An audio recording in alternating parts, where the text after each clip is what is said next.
दोस्तों इस वक्त बहुत बड़ी खबर आ रही है। भोजपुरी के ट्रेंडिंग स्टार खेसारी लाल यादव जी को 51 लाख रुपए का चेक दो बार मिला। जी हाँ दोस्तों, सही सुना आपने।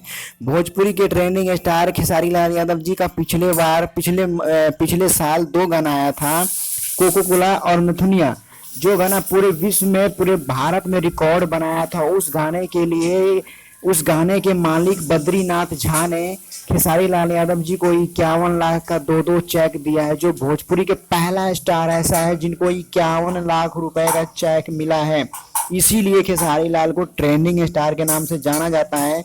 कोको कोला गाना और नथुनिया गाने को आप लोग सही तरीके से जानते पहचानते हैं, जिस गाने ने पूरे विश्व में नंबर 10 पे गाना चल रहा था और भारत में नंबर 1 पे गाना चल रहा था, जो बहुत बड़ा रिकॉर्ड था।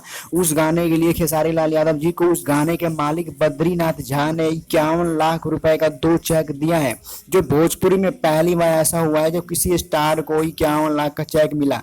अगर वीडियो अच्छी लगे तो लाइक सब्सक्राइब जरूर